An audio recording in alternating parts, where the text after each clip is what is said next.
নমস্কার, আমি তানিয়া। সবাইকে স্বাগত জানাই। প্রথমেই ক্ষমা চেয়ে নিচ্ছি এবার একটু দেরিতে গল্প আসার জন্য। শরীর কণ্ঠ কোনোটাই সাথে ছিল না, তাই একটু দেরি হলো। কিন্তু বেশি দিন তোমাদের গল্প না শুনিয়েও থাকতে পারি না, তাই আজ চলে এলাম একটি কল্পবিজ্ঞান বা সায়েন্স ফিকশনের গল্প নিয়ে। গল্পটি প্রেমেন্দ্র মিত্রের লেখা এবং এই গল্পে আমরা চলে যাব একটি অজানা দ্বীপে এবং সেখানকার কর্মকাণ্ড নিয়েই আজকের গল্প। শুনতে থাকো। প্রেমেন্দ্র মিত্রের লেখা সায়েন্স ফিকশন স্টোরি দুঃস্বপ্নের দ্বীপ।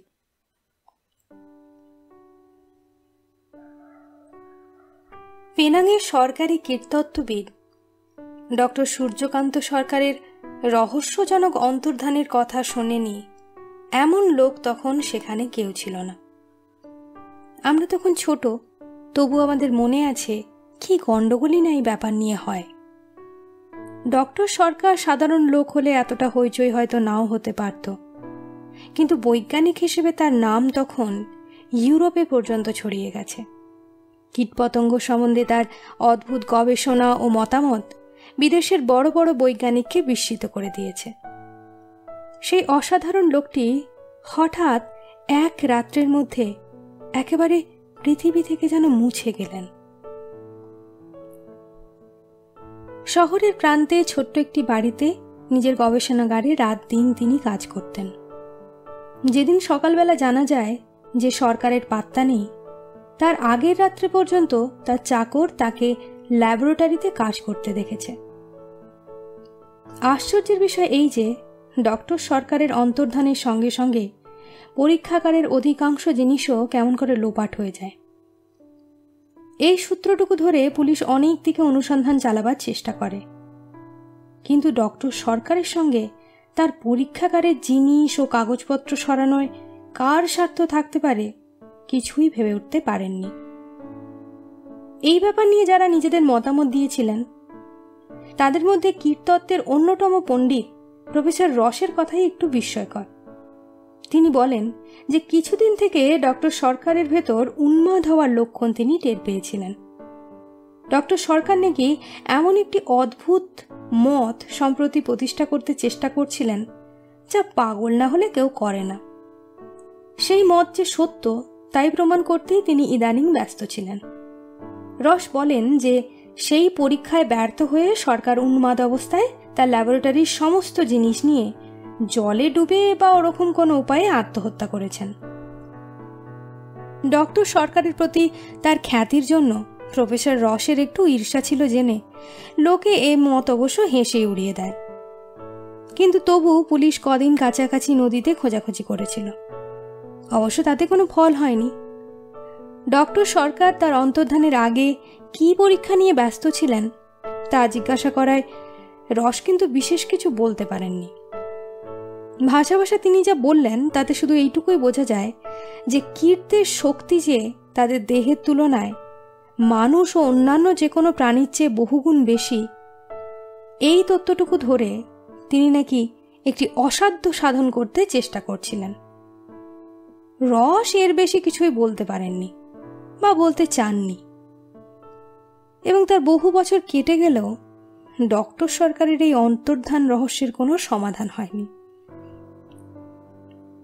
ডক্টর সরকারের এই রহস্যজনক অন্তর্ধানের সঙ্গে আমার জীবনের খানিকটা অংশ জড়িয়ে আছে, তাই তার কথা একটু বিশেষ করে লিখলাম।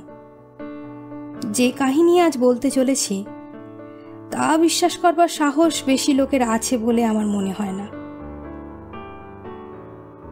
সেবার আমেরিকার এক ফিল্ম কোম্পানির কাছ থেকে মোটা লাভের একটা কাজ পেয়ে গেছিলাম।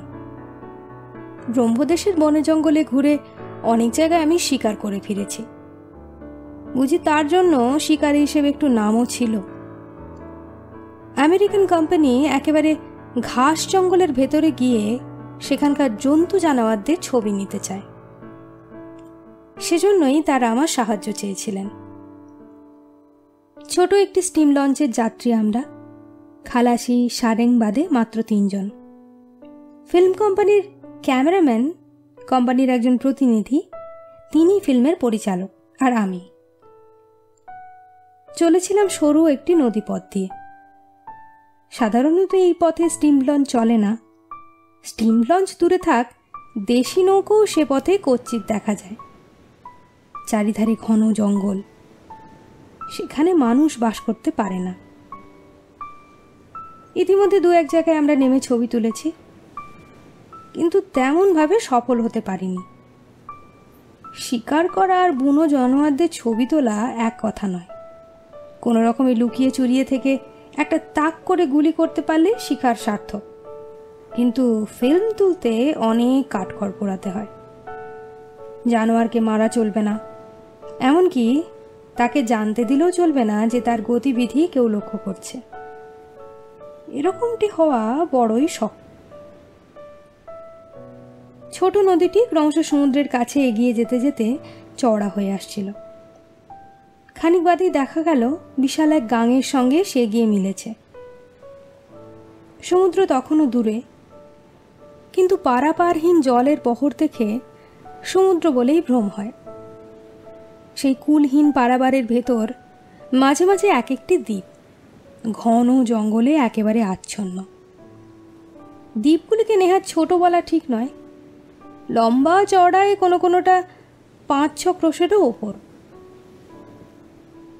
এমন একটি দ্বীপেই আমরা লঞ্চ নোঙর করে সেখানে ছবি তুলব ঠিক করেছিলাম। দ্বীপগুলির সুবিধা অনেক, জন্তু জানোয়ারের সেখানে অভাব নেই, অথচ চারিধারে জলে ঘেরা হওয়ার দরুন তাদের বাগে পাওয়ার সুবিধা হয়। যেতে যেতে আমাদের ডান দিকে একটি প্রকাণ্ড দ্বীপ দেখা গেল। দ্বীপটির গড়ন একটু অদ্ভুত। মানুষকে প্রবেশ করতে না দেওয়ার জন্যেই সে যেন পাহাড়ের দেওয়াল তুলে রুখে দাঁড়িয়ে আছে। দুদিকে পাহাড়ের মাঝ দিয়ে ছোট একটি নদীর মতো জলস্রোত দ্বীপের ভেতরে গেছে। আমাদের ডিরেক্টর মিস্টার নোবেল দ্বীপটি দেখে উল্লাসিত হয়ে উঠলেন। এই দ্বীপেই তিনি ছবি তুলবেন তৎক্ষণাৎ ঠিক হয়ে গেল। সারেংকে ডেকে তৎক্ষণাৎ সেই দ্বীপের মাঝখানকার জলপথ দিয়ে লঞ্চ চালাতে তিনি আদেশ দিলেন। কিন্তু সারেং আদেশ পেয়েও নড়ে না। আমরা আশ্চর্য হয়ে দেখলাম তার মুখ ভয়ে একেবারে শুকিয়ে গেছে। সে মুখ কাঁচুমাচু করে বলল, আগে ও শয়তানের দ্বীপ, আমরা যেতে পারবো না। এই দেশের লোকেদের অনেক রকম কুসংস্কার ও ভূতের ভয়ের কথা জানি, কিন্তু গোটা একটা দ্বীপের প্রতি এমন ভয়ের কথা কখনো শুনিনি। আশ্চর্য হয়ে জিজ্ঞেস করলাম, শয়তানের দ্বীপ সে কিরকম? আগে গত 10 বছর ধরে এদেশের লোক ও দ্বীপের কাছে ঘেঁষে না, ওখানে শয়তান আছে। আমরা সবাই তো হো হো করে হেসে উঠলাম। বললাম, তা থাক, আমরা তাকেই খুঁজছি। কিন্তু সে নড়ল না, ভীত মুখে বললে, আসবেন না সাহেব, ওখানে যারা যায় কেউ ফেরে না। এবার মিস্টার নোবেল এই ছেলে মানুষই ভয়ে বিরক্ত হয়ে বললেন, ওসব বাজে কথা রাখো, লঞ্চ এখানেই নিয়ে যেতে হবে, আমার এই আদেশের ওপর কথা চলবে না। সারেং শুকনো মুখে চলে গেল, কিন্তু তারও খালাসিদের ভাবগতিক দেখে মনে হলো জীবনের আশা একরকম ত্যাগ করেই দিয়েছে। দুধারে পাহাড়, তার মাঝখান দিয়ে খানিক দূর স্টিম লঞ্চ চালাতেই দেখা গেল পাহাড় ঢালু হয়ে এসেছে। সামনে সমতল দ্বীপ একেবারে দুর্ভেদ্য জঙ্গলে ঢাকা। সুবিধে মতো একটা জায়গায় নেমে আমরা তাঁবু খাটাবার ব্যবস্থা করে ফেললাম। তখনও সন্ধ্যা হতে ঘণ্টাখানেক বাকি আছে। আমাদের ক্যামেরাম্যান মিস্টার লং বললেন, চলুন পাহাড়ে উঠে দ্বীপটা কত বড় দেখে আসি। তার প্রস্তাবে রাজি হয়ে বন্দুকটা সঙ্গে নিয়ে বেরিয়ে পড়লাম। পাহাড়টি নিতান্ত কম উঁচু নয়, তবে ঢালু হওয়াতে উঠতে বেশি কষ্ট হলো না। পাহাড়ের একেবারে ওপরে উঠে দেখলাম যে দ্বীপটিকে সামনে থেকে যতখানি মনে করেছিলাম তার চেয়ে সেটি অনেক বড়। কত উঁচু পাহাড়ের ওপর থেকে দ্বীপের অপর প্রান্ত ভালো করে দেখা গেল না। মেরুকুই দ্বীপপুঞ্জের এটি একটি অন্যতম বড় দ্বীপ। নেমে আসতে সন্ধ্যা হয়ে গেল। ভুল করে সঙ্গে টর্চ আনিনি। জঙ্গলের ভেতর দিয়ে অন্ধকার হয়ে গেলে পথ চিনতে বিশেষ কষ্ট হবে বুঝে তাড়াতাড়ি চলেছি। এমন সময় মিস্টার লং থমকে দাঁড়িয়ে পড়লেন। বললেন, ও ও কি? আমি তার পেছন পেছন যাচ্ছিলাম, কিছু লক্ষ্য করিনি। বললাম, কি? মিস্টার লং উদ্বিগ্ন মুখে বললেন, আশ্চর্য ব্যাপার, আমার মনে হলো ওই দূরের ঝোপটার কাছ দিয়ে বিদ্যুৎ বেগে একটা জানোয়ার চলে গেল। আমি একবারে হেসে উঠে বললাম, সারেঙের কথায় আপনিও দেখছি ভড়কে গেছেন। জানোয়ার যাওয়ার আর আশ্চর্য কি? এ দ্বীপে একেবারে কোনো জানোয়ার নেই ভেবেছিলেন নাকি? মিস্টার লং একটু অধৈর্যের সঙ্গে বললেন, না না, জানোয়ার শুধু নয়, অদ্ভুত ধরনের জানোয়ার। এরকম জানোয়ার কখনো দেখিনি। মিস্টার লংয়ের ভয় দেখে এবার আমি মনে মনে হাসলাম। তিনি লজ্জিত হবেন ভেবে মুখে কিছু বললাম না। আবার আমরা এগিয়ে চললাম, কিন্তু বিপদ সেদিন আমাদের ভাগ্যে ছিল। খানিক দূর যেতে না যেতেই একেবারে অন্ধকার হয়ে গেল। পাহাড়ের আড়ালে সূর্য অস্ত যাওয়ার দরুন একটু আগে থেকেই যে এখানে অন্ধকার হয়ে যাবে সে খেয়াল আমাদের হয়নি। শুধু অন্ধকার নয়, মনে হলো পথও আমাদের ভুল হয়ে গেছে। এই নতুন জায়গায় জঙ্গলের মাঝে পথ হারিয়ে ফেলা বিশেষ ভয়ের কথা। মিস্টার লং ভীত মুখে বললেন, আমার কিন্তু ভালো ঠেকছে না। অজানা জঙ্গলে বেঘরে প্রাণটা যাবে নাকি? আমি তাকে কি সাহস দেব বুঝতে পারলাম না। তাঁবুতে খবর জানাবার জন্য দুবার বন্ধুকে আওয়াজ করলাম, কিন্তু এই অন্ধকার রাতে শুধু যে আওয়াজ ধরে আমাদের খোঁজ করা অসাধ্য। তাছাড়া ও বন্দুকের আওয়াজে বিপদের ইঙ্গিত বলে তারা নাও ভাবতে পারে। আবছা অন্ধকারে এবার কোনো রকমই দিক নির্ণয় করার চেষ্টা করে যেতে লাগলাম। হঠাৎ হোঁচট খেয়ে আমি পড়ে গেলাম। পড়ে গিয়ে অবাক হয়ে দেখলাম আমার সামনে লোহার তারের একটা বেড়া। এই দ্বীপে লোহার তারের বেড়া এলো কোথা থেকে কিছুই বুঝতে পারলাম না। সামনে চেয়ে অন্ধকার লক্ষ্য করে দেখে আরো আশ্চর্য হয়ে গেলাম। অত্যন্ত জীর্ণ একটি কাঠের বাড়ি কোনো রকমে খাড়া হয়ে আছে দেখা গেল। তারই চারিধারে তারের বেড়া। বেড়া অনেক জায়গাতেই ধূলিসাৎ হয়েছে। মিস্টার লং বললেন, এই দ্বীপে তো জনমানুষই থাকে না, তাহলে এই কাঠের বাড়ি এলো কোথা থেকে? বললাম, যেখান থেকেই আসুক আপাতত ভগবানের দান গ্রহণ করতে আপত্তি নেই। এই অন্ধকারে তাঁবুতে ফিরে যাওয়ার বৃথা চেষ্টা না করে এখানেই রাতটা কাটিয়ে দেওয়া যাক, অনেকটা নিরাপদ হওয়া যাবে। তারের বেড়া ডিঙিয়ে আমরা সেই জীর্ণ বাড়িটিতে গেলাম। বাড়ি বলতে তার আর কিছুই নেই, তবু বন্য সাপদের আক্রমণ থেকে রাতের মতো আত্মরক্ষা করবার জন্য এর চেয়ে ভালো আশ্রয় মেলা ভার। ঠিক হলো পালা করে আমরা সারা রাত জাগব। ছড়ানো কাঠের টুকরো জোগাড় করে আগুনও জ্বালাবার বন্দোবস্ত করা গেল। ঠিক হলো প্রথমে মিস্টার লং অর্ধেক রাত্রে পাহারা দেবেন, বাকি রাত দেব আমি। আলো জেলে যা দেখলাম তাতে আমাদের বিস্ময় কিন্তু বেড়ে গেল। কাঠের ঘরটি প্রকাণ্ড। আমরা তার যে কোণে আশ্রয় নিয়েছিলাম সে কোণ থেকে আমাদের অগ্নিকুণ্ডের সামান্য আলোয় সমস্ত ঘর ভালো করে দেখা যায় না, কিন্তু অস্পষ্টভাবে তবু বুঝতে পারলাম সাধারণ ঘর এটি নয়। অত্যন্ত ভগ্ন হলেও সে ঘরটির চারধারে কত বড় বড় র্যাক, একধারে একটা বড় টেবিল, তাক ও টেবিলের ওপর অসংখ্য যন্ত্রপাতি আর কাঁচের শিশি, বোতল ও বৈজ্ঞানিক সরঞ্জাম।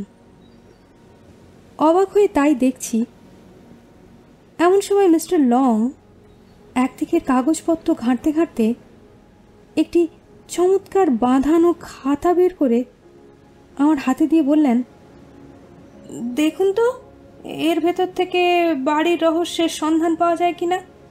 কোনো দেশি ভাষায় লেখা বলে মনে হচ্ছে। খাতাটি হাতে নিয়ে তার উপর একবার চোখ বুলোতেই আমার শরীর উত্তেজনায় কেঁপে উঠল থরথর করে। খাতাটির উপর বড় বড় অক্ষরে একটি নাম লেখা। বাংলা হরফে পড়লাম, ডায়েরি সূর্যকান্ত সরকার। প্রথমে বিস্ময়ের ঘোর কাটলে অধীর আগ্রহে খাতাটা খুলে ফেললাম। পেনাঙের রহস্যের মীমাংসা বুঝিয়ে এতদিনে হলো, কিন্তু পড়ার হলো না। দরজার কাছে সহসা যে হুঙ্কার শুনলাম তাতে বুকের রক্ত পর্যন্ত হিম হয়ে গেল। যে দেখি দরজার বিশাল আকারে একটি কেঁদো বাঘ। বাঘের এরকম পুরাতন ভাঙা বাড়িতে কখনো কখনো আস্তানা নিয়ে থাকে জানতাম, কিন্তু এই বিশেষ বাড়িটি কোনো ব্যাঘ্রের বর্তমান আশ্রয় হয়ে দাঁড়িয়েছে তা ভাবিনি। বাঘের গর্জন শুনে বোঝা গেল তার গৃহে অনধিকার প্রবেশ তিনি মোটেই পছন্দ করেননি। কোনো দিকে পালাবার পথ নেই। বন্দুক দুটো যেখানে শোয়ার ব্যবস্থা করেছিলাম সেখানে রেখে এসেছি। এই বিপদ থেকে পরিত্রাণ পাবার কোনো উপায় দেখতে পেলাম না। একেবারে নিরুপায় হয়ে বাঘের হাতে প্রাণ দিতে হবে জেনে ভয়ের চেয়ে আফসোসটাই হচ্ছিল বেশি। আর বেশি দেরি নেই, বাঘ আমাদের ওপর লাফ দিল বলে। এমন সময় এক নিমেষের মধ্যে এমন একটি ঘটনা ঘটে গেল যা ভাবলে এখনো গা শিউরে ওঠে। বাঘের হাত থেকে আমরা রক্ষা পেলাম, কিন্তু যেভাবে রক্ষা পেলাম তাতে আতঙ্ক আমাদের 10 গুণ বেড়ে গেল। হঠাৎ বাঘটা একবার পেছনে তাকিয়ে অদ্ভুত একরকম আওয়াজ করে উঠল। বাঘের হুঙ্কার শুনেছি, আহত বাঘের ক্রুদ্ধ চিৎকারও শুনেছি, কিন্তু গলা থেকে যে ভীত আর্তনাদের মতো আওয়াজ বেরোতে পারে এ কখনো কল্পনাও করিনি। আশ্চর্য ব্যাপার, দরজা থেকে বাঘটা অদ্ভুত এক ভয়ের শব্দ করে হঠাৎ মনে হলে যেন পালাবার চেষ্টা করছে। পর মুহূর্তে যে ব্যাপারটা ঘটল, অতি ভয়ঙ্কর দুঃস্বপ্নেও তেমন ব্যাপার বোধহয় কেউ দেখেনি। বাইরে কোথা থেকে এক অদ্ভুত আকারের একটা হিংস্র জানোয়ার বাঘটার ঘাড়ের ওপর লাফ দিয়ে এসে পড়ল। সে জানোয়ারের ভীষণ হিংস্র মূর্তি বর্ণনার অতীত তখন গোনবার সময় নয়, তবু আন্দাজে মনে হলো গোটা আষ্টেক তার পা হবে। আর তার কুৎসিত বিপুল দেহের সামনে প্রকাণ্ড একটি হিংস্র মুখ। চোখগুলো তার মাথার ওপর বড় বড় দুটো ইলেকট্রিক বাল্বের মতো জ্বলছে। মনে হলো সে চোখে কুটিল হিংসার যে রূপ দেখলাম পৃথিবীর কোনো পশুতে তা সম্ভব নয়। সবচেয়ে আশ্চর্য সে জানোয়ারের শক্তি। এত বড় একটা বিশাল বাঘকে ঠিক ইঁদুর ছানার মতো সে ঝাঁকুনি দিয়ে মুখে তুলে নিল, তারপর সহজে বয়ে নিয়ে অদৃশ্য হয়ে গেল। বাঘটার কাতর চিৎকার তখনও শোনা যাচ্ছে। তারপর সে রাত যে কি কষ্টে কাটিয়েছি বলতে পারবো না। এই ভয়ঙ্কর দ্বীপে প্রত্যেকটি মুহূর্তে মনে হচ্ছিল আর কাটবে না। ভোর হতেই আমরা বেরিয়ে পড়লাম। কোনো রকমেই আমাদের তাঁবুতে না পৌঁছতে পারলে উপায় নেই। সেখানেও সকলকে এই ভয়ঙ্কর জানোয়ার সম্বন্ধে সাবধান করে দেওয়া দরকার।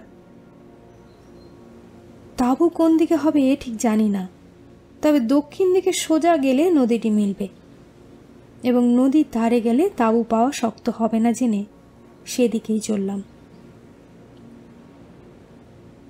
চলা অবশ্য সোজা নয়, গভীর জঙ্গলের প্রতি পদে বাধা দিনের আলোতেও তার অধিকাংশ জায়গা অন্ধকার। সেই জানোয়ারের কথা মনে করে চারিদিকে চোখ রেখে অতি সাবধানে এগোতে হচ্ছিল।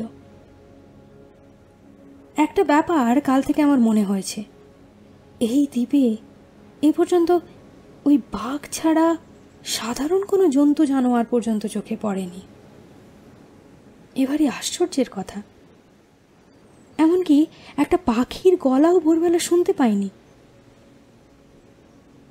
লংকে সেই কথাটা বলছি, এমন সময় তিনি হ্যাচকা দিয়ে আমার হাতটা ধরে টেনে ঊর্ধ্বশ্বাসে খানিকটা দৌড়ে গেলেন। আমি অবাকে জিজ্ঞেস করলাম, ব্যাপার কি? তিনি বললেন, দেখুন। এইবার দেখতে পেলাম দূরে ছোটোখাটো একটি পিপার মতো মোটা ও হাত 10 লম্বা একটি অদ্ভুত জানোয়ার। সারা গায়ে তার সজারুর কাঁটার মতো বড় বড় তীক্ষ্ণ কাঁটা। আর একটু হলেই আমি সেই জানোয়ারের গায়ের ওপর পড়েছিলাম। অতি নিঃশব্দে তার চলা, এবং সৌভাগ্যের বিষয় গতি তার মৃদু, এবং চলার ভঙ্গি অনেকটা কেন্ন বা শুঁয়োপোকার মতো বলা যেতে পারে। আমি গুলি করতে যাচ্ছিলাম, মিস্টার লং বারণ করলেন। কিছুক্ষণ বাদে নদী দেখতে পেলাম। সেই নদী ধরে অনেক দূরও গেলাম, কিন্তু কোথায় তাঁবু? সামনে নদীর একটা বাঁক হবে হয়তো, সেখানেই সঙ্গীদের দেখতে পাবো ভেবে এগোতে যাচ্ছি। এমন সময় বন্দুকের আওয়াজ শুনতে পেলাম। একটা আধটা নয়, অনেকগুলো বন্দুকের একসঙ্গে অবিশ্রান্ত আওয়াজ। কি ব্যাপার কিছুই বোঝা গেল না। এ তো রীতিমতো যুদ্ধের বন্দুক ছোড়া বলে মনে হচ্ছে। তাড়াতাড়ি অগ্রসর হলাম। নদীর বাঁক ফিরতেই যে দৃশ্য দেখলাম তাতে নিজেদের চোখে প্রথমত বিশ্বাস করতে প্রবৃত্তি হলো না। আমাদের তাঁবুগুলির ওপর প্রচণ্ড তুফান বয়ে গেলেও বোধহয় তাদের অত দুর্দশা হতো না। সেগুলি ছিন্ন ভিন্ন হয়ে পড়ে আছে, আর সেই জায়গায় একটি নয়, দুটিও নয়, গোটা 10 আগের রাতে যা দেখেছিলাম সেই হিংস্র জানোয়ার উন্মত্ত হয়ে সামনের দিকে একেবারে এগিয়ে আসছে, আবার গুলির শব্দে অসম্ভব লাফ দিয়ে পিছিয়ে যাচ্ছে। অত বড় একটা জানোয়ারের পক্ষে যে ওরকম লাফ দেওয়া সম্ভব, চোখে না দেখলে তা বিশ্বাস করা কঠিন। নদীর ধারেই একটা উঁচু পাহাড়ের ঢিপি, তারই ধারে আমাদের স্টিম লঞ্চে সবাই দেখলাম জড়ো হয়ে কোনো রকমে বন্দুক ছুড়ে আত্মরক্ষা করছে। কিন্তু বেশিক্ষণ তারা পারবে বলে মনে হলো না। হিংস্র জানোয়ারদের গতি বিদ্যুতের মতো দ্রুত, তাদের তাক করে গুলি করা কঠিন। আমাদের লোকেদের কাছে যা গুলি বারুদ আছে তা ফুরিয়ে যেতে আর কতক্ষণ। তারপরে কি হবে কল্পনায় বুঝে শিউরে উঠলাম। কোনো উপায় কি নেই আমাদের রক্ষা পাওয়ার? স্টিম লঞ্চটা নদীটি নোঙর করে ফেলা আছে, তাতেই পৌঁছলে হয়তো রক্ষা পাওয়া যায়। কিন্তু ওই জানোয়ারদের ভেতর দিয়ে কে সেখানে যাবে? মরিয়া হয়ে এবার ঠিক করলাম যে পেছন থেকে ওই জানোয়ারগুলোকে গুলি করার চেষ্টা করি। কিন্তু তাতে কি ফল বা হবে? গুলি আমাদের নিজেদের লোকের গায়ে তো লাগতে পারে। হঠাৎ মনে হলো একটি মাত্র উপায় এখনো আছে। তাতে ফল হবে কিনা বলা যায় না, কিন্তু শেষ চেষ্টা তো একবার করা উচিত। মিস্টার লংকে ইঙ্গিত করে আমি সন্তর্পণে নদীর ধারে গিয়ে নামলাম। মিস্টার লং অবাক হয়ে জিজ্ঞেস করলেন, কি করছেন আপনি? বললাম, কথা বলবেন না, বন্দুকটা এক হাতে তুলে সাঁতরে আমাদের স্টিম লঞ্চ ধরতে হবে। মিস্টার লং বুঝলেন কিনা জানি না, তিনি নীরবে জলে নামলেন। যতদূর নিঃশব্দে পারা যায় সাঁতরে গিয়ে আমরা লঞ্চের কাছে ধরলাম। সন্তর্পণে ওপরে উঠে বললাম, চালাতে জানেন মিস্টার লং? বিপদের ওপর বিপদ। মিস্টার লং বললেন, জানি একটু একটু, কিন্তু আগে আগুন দিয়ে স্টিম তৈরি করতে হবে। সে কথা আমার খেয়ালেই আসেনি। বললাম, কতক্ষণ লাগবে? লং বললেন, ঘণ্টাখানেক এরকম তো নয়। ঘণ্টাখানেক অনেক দীর্ঘ সময়। ততক্ষণ পর্যন্ত আমাদের লোকেরা জুঝতে পারবে কিনা জানি না, কিন্তু তখন এছাড়া উপায়ও নেই। সেদিন কিভাবে কাজ করেছি এখনও মনে পড়লে ভয় হয়। স্টিম লঞ্চটি একেবারে নদীর ধারে বাঁধা। যে কোনো মুহূর্তে একটি জানোয়ার এসে উপরে উঠতে পারে। ওদিকে প্রতি মুহূর্তে আমাদের লোকজনদের গুলি বারুদ ফুরিয়ে আসছে। কতক্ষণ বাদে স্টিম তৈরি হলো বলা যায় না, কিন্তু তখন আগুনের তাপে অনভ্যস্ত কাজে আমাদের সমস্ত শরীর পুড়ে যাচ্ছে মনে হচ্ছিল। মিস্টার লং লঞ্চটি চালিয়ে দিয়েই ভোঁ দিলেন। আমি ওপরে এসে একটা নিশান দুলিয়ে চেঁচিয়ে বললাম, তৈরি থাকো সবাই, আমরা লঞ্চ নিয়ে যাওয়া মাত্র লাফিয়ে উঠতে হবে। আমাদের লোকেরা প্রথমে স্টিম লঞ্চের ভোঁ শুনে তো অবাক, তারপর সবাই উল্লাসে চিৎকার করে উঠল। কিন্তু সেই মুহূর্তেই একটা জানোয়ার একেবারে মাঝে গিয়ে লাফিয়ে পড়ল। মিস্টার নোবেল দেখলাম বন্দুক ছুড়লেন, কিন্তু জানোয়ারটা এলিয়ে মারা যাওয়ার সঙ্গে সঙ্গে দেখা গেল যে খালাসিটাকে সে ধরেছিল সেও মাটিতে লটিয়ে পড়েছে। এই ব্যাপারে বোঝা গেল বিপদ আমাদের এখনও শেষ হয়নি। স্টিম লঞ্চ তাদের কাছে নিয়ে লাগাতেই খালাসির দল তো একেবারে উন্মাদের মতো এসে তার উপর লাফিয়ে পড়ল। আশ্চর্য দেখলাম মিস্টার নোবেলের মহত্ব। শিকার পালায় দেখে জানোয়ারগুলো তখন মরিয়া হয়ে উঠেছে। প্রতি মুহূর্তে তাদের একটা না একটা লাফিয়ে আমাদের লোকেদের ওপর পড়বার চেষ্টা করছিল। ও শুধু বন্দুকের আওয়াজেই ভয় পেয়ে ফিরে যাচ্ছিল। মিস্টার নোবেল কিন্তু সকলে না ওঠা পর্যন্ত সমানে দাঁড়িয়ে তাদের লুকলেন। সকলে ওঠার পর লাফিয়ে এসে স্টিমারে উঠে পড়লেন এবং বন্দুকটা ছুঁড়ে ফেলে দিয়ে বললেন, গুলি শেষ হয়ে গেছে, আর 1 মিনিট দেরি হলে আমরা কেউ বাঁচতাম না। স্টিমার তখন পুরোদমে নদীর মাঝে এগিয়ে চলেছে। জানোয়ারগুলো তীরের কাছে এসে ভিড় করে দাঁড়িয়েছে। এখনও তাদের সেই হিংস্র দৃষ্টি মনে করলে আমার আতঙ্ক হয়। বিপদ তখনও কিন্তু দেখা গেল শেষ হয়নি। হঠাৎ একটি জানোয়ার উন্মত্ত হয়ে লাফিয়ে একেবারে আমাদের লঞ্চের ওপর এসে পড়ল এবং চোখের নিমেষে একটি খালাসিকে তুলে নিয়ে স্টিমার থেকে নদীর পাড়ের সেই প্রায় 30 গজ ব্যবধান অনাহাসেই লাফিয়ে চলে গেল। বন্দুক তোলার অবসর পর্যন্ত আমি পেলাম না। 2 জন খালাসিকে সেবার এমন করেই হারিয়ে আমরা পরিত্রাণ পেলাম। আমাদের প্রথম কথাবার্তা হলো সেই দ্বীপ থেকে পেরিয়ে যখন আমরা নদীর বহু দূরে এসে গিয়ে পড়েছি।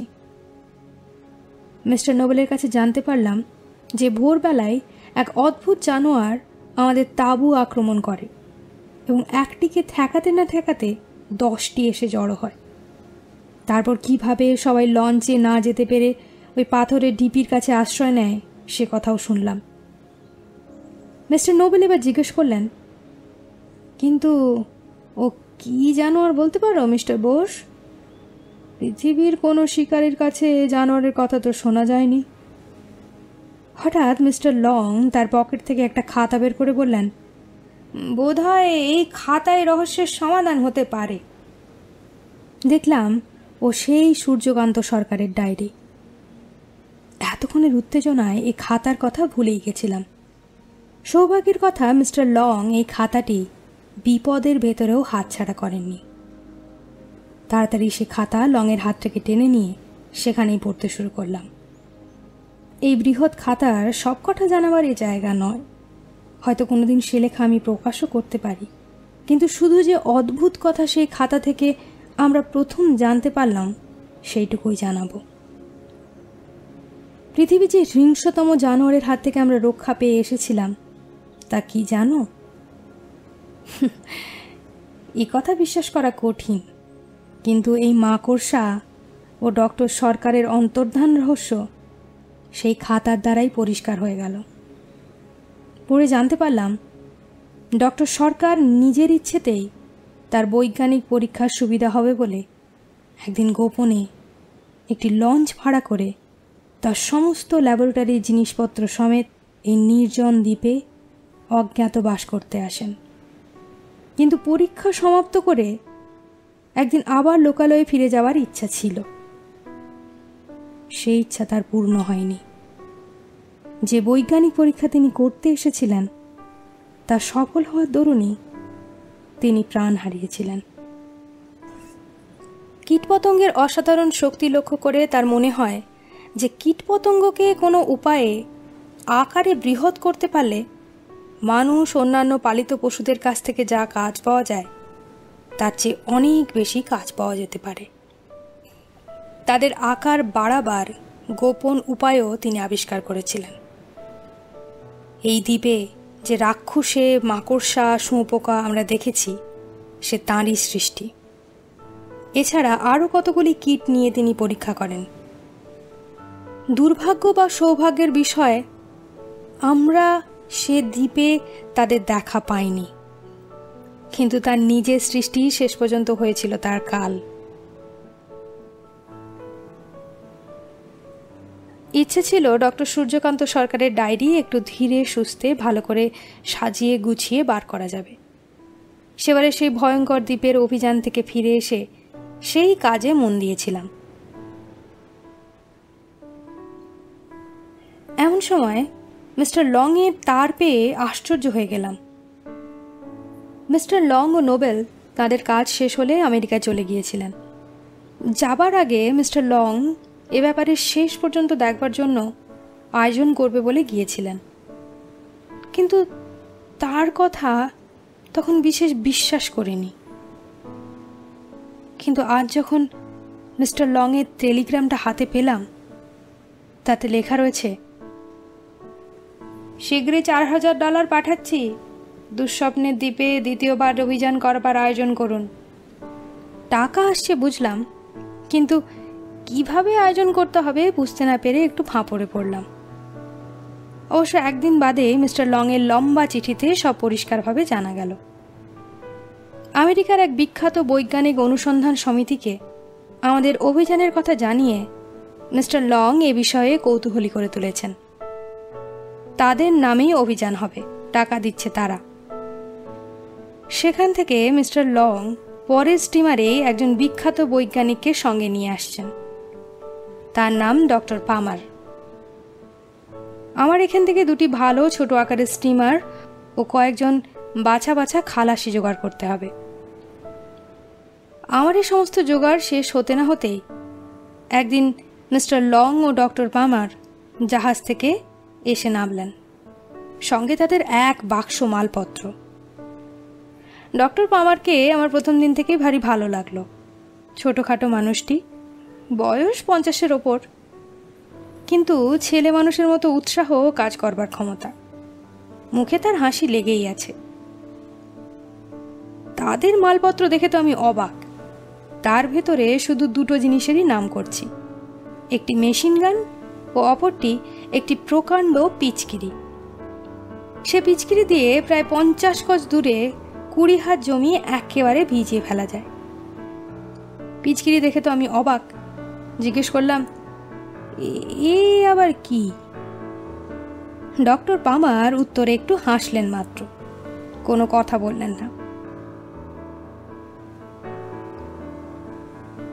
আমাদের কজনের অক্লান্ত পরিশ্রমে কদিনের ভেতরেই সব আয়োজন শেষ হয়ে গেল।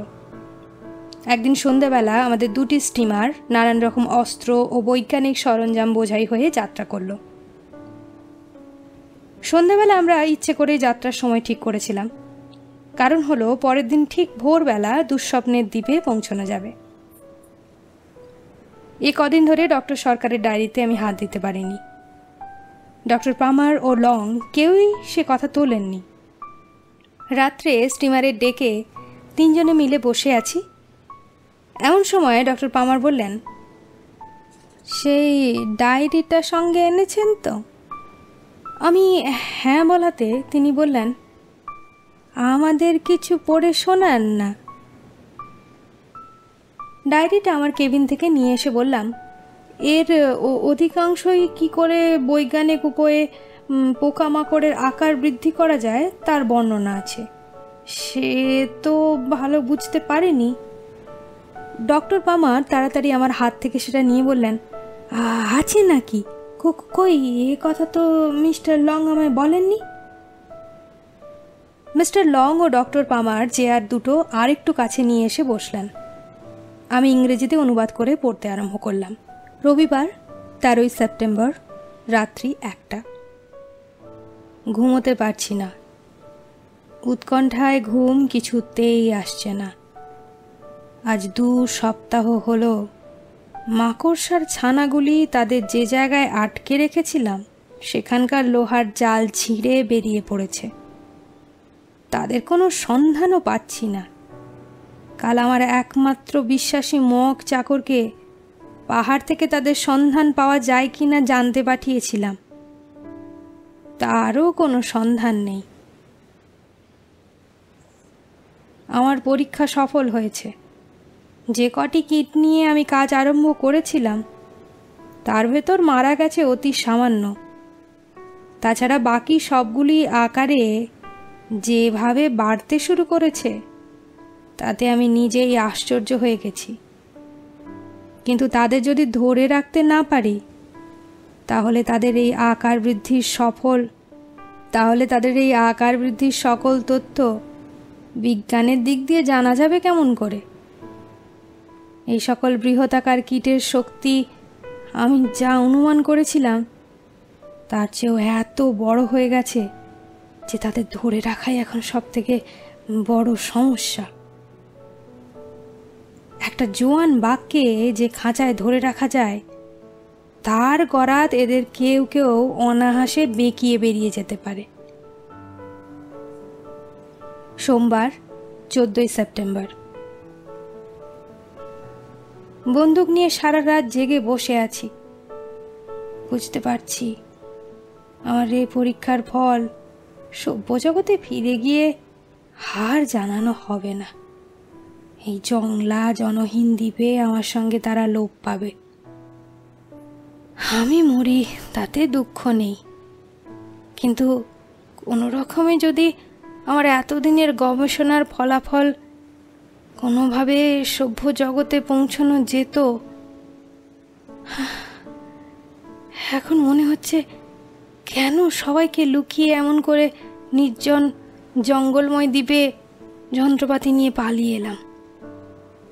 এই দুর্ভেদ্য অরণ্যে ঢাকা দ্বীপে সভ্য মানুষের কোনোদিন আসার সম্ভাবনা নেই। আশেপাশের জঙ্গলি মগেরা 5-7 বছরে 1-8বার এখানে কাঠ কাটতে আসে। তারা আমার কাগজপত্র পেলেই বা কি বুঝবে? কিন্তু তখন অমন গোপনে না এলে আমার এই অদ্ভুত পরীক্ষার কত বাধাই না জুটত। গভর্নমেন্টও এরকম দ্বীপে আমায় ছেড়ে দিত না। কিন্তু এখনই কি আশা নেই? আমার যন্ত্রপাতি থাক, শুধু আমার বৈজ্ঞানিক অভিজ্ঞতায় লেখা এই ডায়েরিটি নিয়ে কোনো রকমে আমি জায়গা থেকে পালিয়ে যেতে কি পারি না? না, কোনো উপায় নেই। জীবনে শুধু বিজ্ঞান চর্চাই শিখেছি। নৌকো যদি বা মেলে, চালানো তো দূরে থাক, কোন দিকে চালাতে হবে তাই ঠিক করতে পারবো না। যে কোনো মুহূর্তে তারা এসে পড়বে। আমার সৃষ্টি থেকে আমার সমস্ত বৈজ্ঞানিক সাধনা ধ্বংস হয়ে যাবে। এখনো আমার চাকরের মৃত্যুটা চোখের সামনে যেন দেখতে পাচ্ছি। 2 দিন পাহাড়ে লুকিয়ে থেকে কোনো রকমে সে আমার কাছে আসবার চেষ্টা করছিল। এসে প্রায় পৌঁছে গিয়েছিল। হঠাৎ এই ভয়ঙ্কর ব্যাপার আমার চোখের ওপর দিয়ে বিদ্যুৎ বেগে তাকে ছিনিয়ে নিয়ে চলে গেল। আমি হাত তুলবারও অবসর পেলাম না। মাকড়সাগুলো এই 2 সপ্তাহে যে এতখানি বেড়ে উঠতে পারে তা আমি কল্পনাও করিনি। হিংস্র সাপদের হাত থেকে নিজেকে বাঁচিয়ে রাখবার উপায় আছে, কিন্তু এদের আমি কোন অস্ত্রে ঠেকাবো? মঙ্গলবার 15ই সেপ্টেম্বর। আজ সারাদিন তারা আমার ঘরের চারদিকে ঘুরে বেড়াচ্ছে। এখনো হালকা পায়ের শব্দ শুনতে পাচ্ছি। কেন যে তারা সাহস করে ভেতরে ঢুকতে পারছে না। কিন্তু আমি কতক্ষণ এই ঘরে বন্দি থাকতে পারবো? তৃষ্ণায় বুকের ভেতর পর্যন্ত শুকিয়ে আসছে। বাইরে কুয়ো ছাড়া জল পাওয়ার কোনো উপায় নেই। কতক্ষণ আর তৃষ্ণার সঙ্গে যুঝবো? 3 দিন 3 রাত একটুও ঘুমোতে সাহস করিনি। যে কোনো মুহূর্তে মনে হচ্ছে ক্ষুধায়, তৃষ্ণায়, জাগরণ, ক্লান্তিতে বেহুশ হয়ে পড়তে পারি। তারপর কি হবে? এই এতদিনের সব সাধনা লুপ্ত হয়ে যাবে। কোনো মানুষের কাজেই আমার এই জ্ঞান লাগবে না। এটাই সব থেকে দুঃখ। কিন্তু কাউকে আমার এই অজ্ঞাতবাসের কথা জানিয়ে আসতাম। যদি আমার এই অজ্ঞাতবাসের কথা কাউকে জানিয়ে আসতাম।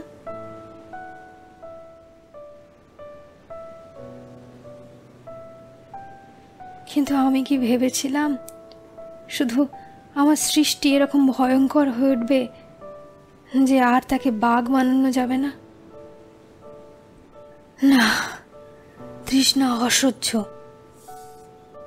সমস্ত রাত কি ওইগুলো এরকমই আমার ঘর পাহারা দেবে? তার চেয়ে একেবারে ঢুকে আমায় শেষ করে দিক। এই যন্ত্রণা সহ্য হয় না। জল আনতেই হবে। অন্ধকারে হয়তো দেখতে নাও পেতে পারে।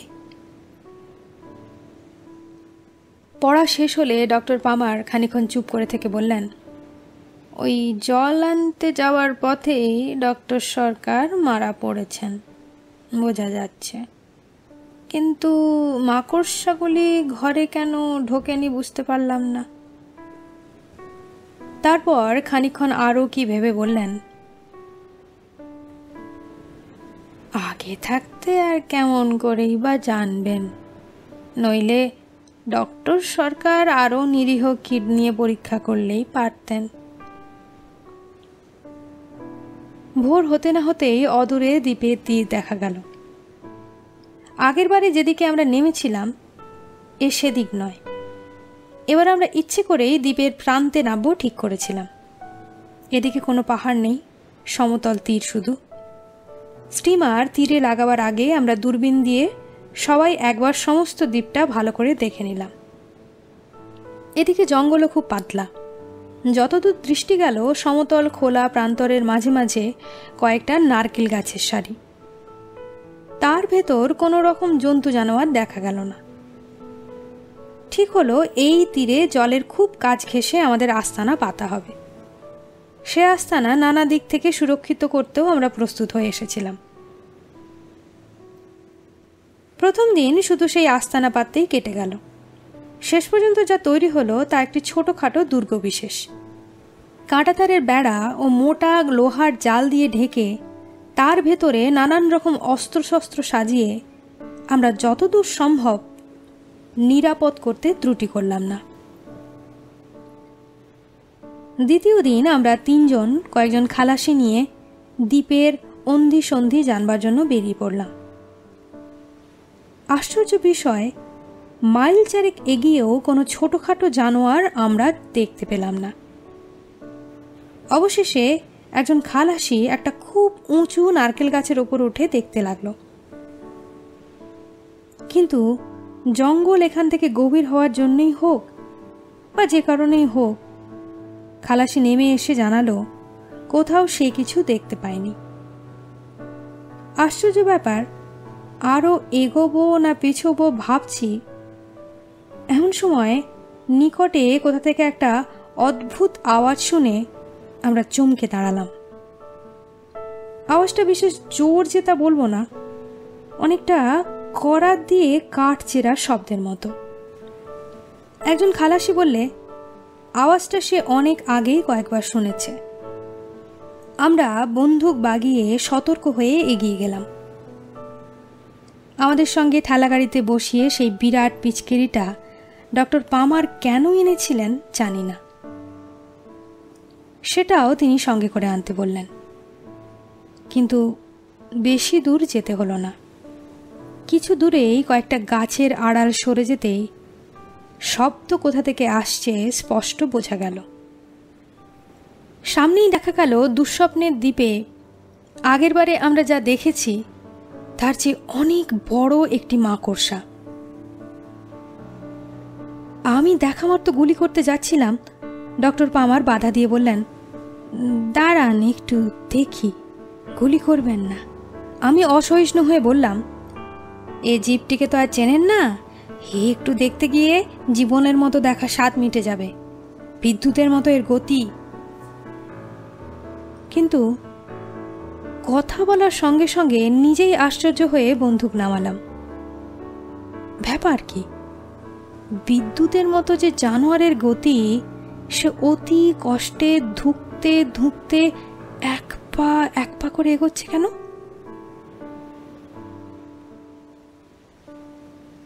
শুধু তাই নয়, সেই এক পা যেতে তার পাগুলো যেন মাঝে মাঝে ভেঙে পড়ছে। আমাদের দেখে আক্রমণ করা দূরে থাক, একটু তাড়াতাড়ি নড়বার চেষ্টাও তার নেই। অথচ আকারে আগের থেকে সেই মাকড়সাগুলো প্রায় দ্বিগুণ। সাহস করে আমরা এবার তার অত্যন্ত কাছে এগিয়ে এলাম। একজন খালাসি একটি ঢিল পর্যন্ত তার গায়ে ছুঁড়ে মারল, কিন্তু সেই করাতের মতো শব্দ করে অতি কষ্টে এগোবার চেষ্টা ছাড়া আর সে কিছু করলে না। ডক্টর পামার বললেন, না মিস্টার বোস, ওর ভবলীলা সাঙ্গ করে দাও, কোনো রকমে সাংঘাতিক জখম হয়েছে বোধহয়। কিন্তু আমি বন্দুক তোলবার আগেই বললেন, দাঁড়া, আজ তো শরীরটা পেতে চাই, গুলি করলে নষ্ট হয়ে যাবে। তারপর তার পিচকিরির মুখ খুলে আস্তে আস্তে একটু তার হাতলে চাপ দিল। বাষ্পের মতো খানিকটা কি জলীয় জিনিস বেরিয়ে পড়ে মাকড়সাটার সমস্ত গা ভিজিয়ে দিল। জলীয় জিনিসটার গন্ধটা কেমন যেন অদ্ভুত। আশ্চর্যের কথা, এই যে পিচকিরি ছোঁড়ার সঙ্গে সঙ্গে মাকড়সাটা একেবারে নেতিয়ে মাটিতে পড়ে গেল। তারপর 2-4 বার 2-1টা পা একটু নাড়াবার পরেই বোঝা গেল তার আর প্রাণ নেই। মাকড়সাটাকে সযত্নে থালাগাড়িতে তুলে নিয়ে নিজেদের আস্তানায় ফিরে যেতে যেতে ডক্টর পামারের পিচকিরিতে কী জিনিস ছিল জিজ্ঞাসা করলাম। তিনি একটু হেসে বললেন, বিশেষ কিছু নয়, মশা মাছি পোকামাকড় মারার জন্য যে জিনিস আমরা ব্যবহার করি তারই একটু কড়া মিক্সচার। মিস্টার লংয়ের কাছে সমস্ত কথা শুনে আমি তখনই এ জিনিস তৈরি করতে অর্ডার দিই। আমি ঠিক জানতাম যে পোকা যতই বড় হোক পোকাই হবে। তাকে তাক করে গুলি মারা শক্ত হতে পারে, কিন্তু বাষ্প বাতাসের সঙ্গে মিশে একেবারে গায়ে লাগলেই ওদের মৃত্যু। তারপর খানিকক্ষণ চুপ করে থেকে আবার বলতে লাগলেন, ব্যাপার যে কিরকম গুরুতর তা আপনারা ভেবে দেখেছেন কিনা জানি না, তবে আমি শুধু বিজ্ঞানের নতুন কথা জানবার জন্য আসিনি। মানুষের এ থেকে কি ভয়ঙ্কর সর্বনাশ হতে পারে সব ভালো করে ভেবে তা এড়াবার যথাসাধ্য ব্যবস্থা করতে এসেছি। আমাদের অবাক হতে দেখে তিনি আবার বললেন, পৃথিবীতে এমনিতেই তো হিংস্র জন্তু জানোয়ারের অভাব নেই। মানুষ অনেক যুগ ধরে তাদের সঙ্গে লড়াই করে কষ্টে অনেক প্রাণ দিয়ে আজ পৃথিবীটাকে কতকটা মানুষের বাসের যোগ্য করে তুলেছে, নির্ভয়ে শান্তিতে বসবাস করবার আয়োজন করেছে। এই সময়ে ধরুন, যদি এই ভয়ঙ্কর জানোয়ারের বংশ ধীরে ধীরে এই দ্বীপ থেকে ব্রহ্মদেশ, ব্রহ্মদেশ থেকে ভারতবর্ষ, এশিয়া প্রভৃতি সমস্ত জায়গায় ছড়িয়ে পড়ে, কি ভয়ঙ্কর ব্যাপার হবে। একেই তো এদের মারা কীরকম শক্ত তা তো দেখছেন, তার ওপর এই দ্বীপটুকু ছাড়িয়ে বড় জায়গায় ছড়িয়ে পড়লে তাদের খুঁজে খুঁজে মারা একরকম অসম্ভব। এ বোধহয় আপনাদের বোঝাতে হবে না। আর এই বেলা এই দ্বীপের মধ্যে আবদ্ধ থাকতে থাকতে এদের সমূলে না মারলে পৃথিবীময় এদের ছড়িয়ে পড়া কিছুই আশ্চর্য নয়। তখন এই হিংস্র জানোয়ারদের সঙ্গে যুঝতে পৃথিবীর কত গ্রাম শ্মশান হয়ে যাবে, কত বসতি লোপ পাবে, তাকে ভেবে দেখেছেন? ডক্টর সরকারের বৈজ্ঞানিক সাধনার কি ভয়ঙ্কর পরিণামী তাহলে হবে বলুন দেখি। সুতরাং যে কোনো উপায়ে এই দ্বীপ থেকে এদের বংশ আমাদের নির্মূল করতেই হবে। আমরা যদি এ কাজ পারি, তাহলে পৃথিবীর লোক জানুক বা না জানুক, আমরা তাদের এত বড় উপকার করে যাব, পৃথিবীর ইতিহাসে যার কোনো তুলনাই নেই। সেই জন্যই আমাদের বৈজ্ঞানিক সমিতির দেওয়া টাকা ছাড়াও আমার যা কিছু আছে সব আমি এই কাজে ব্যয় করতে প্রস্তুত হয়ে এসেছি। সত্যি, এভাবে আমরা কেউ এ ব্যাপারটাকে ভেবে দেখিনি।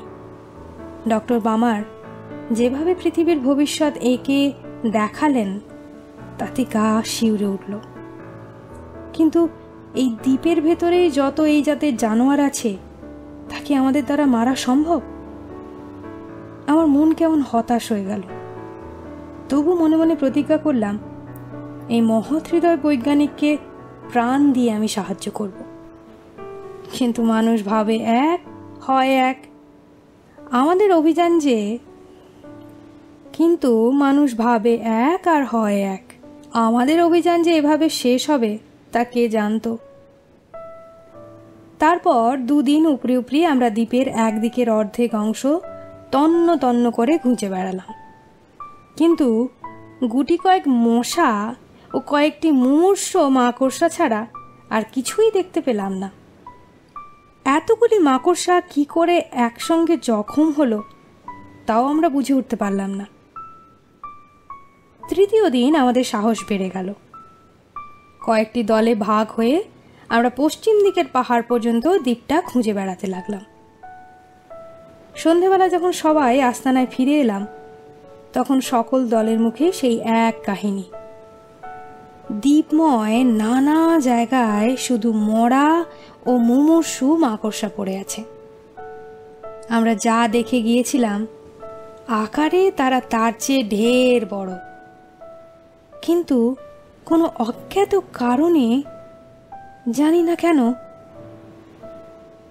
ওই অত বড় হিংস্র জানোয়ারগুলি একটিও সারা দ্বীপে সজীব ও সতেজ নেই।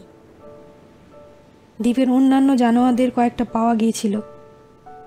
একদল একটি হরিণ ও একদল একটি চিতা মেরে এনেছিল, কিন্তু সেই রাক্ষসে মাকড়সা কোথাও কাউকে আক্রমণ করেনি। ডক্টর মামার একধারে এতক্ষণ চুপ করে বসে কি ভাবছিলেন। এবার উঠে আমাদের কাছে এসে দাঁড়াতে জিজ্ঞাসা করলাম, এখন কি করা যাবে ডক্টর পামার? তিনি একটু হেসে বললেন, কি আর করা যাবে, শটাং বাড়ি ফিরে যাওয়া। সে কি, এত আয়োজন, এত উদ্যোগ, জানোয়ারদের বংশ নির্মূল না করেই যাব? আপনি তো সমস্ত পৃথিবীর ভয়ঙ্কর পরিণামের কথা বলে সেদিন ভয় দেখিয়েছিলেন। ডক্টর পামার বললেন, না, আর আমাদের কিছু করবার নেই। প্রকৃতি নিজেই আমাদের কাজ সেরে দিয়েছে। ডক্টর সরকার বৈজ্ঞানিক উপায়ে ছোট কীটকে বড় করেছিলেন, কিন্তু আর কিছু করবার সাধ্য তাঁর ছিল না। ওদের বাড়ি ওদের কাল হয়েছে। ওদের দেহের আকার বৃদ্ধির সঙ্গে ওদের প্রাণ শক্তি পাল্লা রাখতে না পারায় ওরা ক্রমশ নিস্তেজ হয়ে ধীরে ধীরে সব মারা পড়েছে। যাই হোক, ডক্টর ডক্টর সরকারের সাধনা নিষ্ফল হবে না। এর থেকে মানুষ একদিন কিছু না কিছু উপকার পাবেই।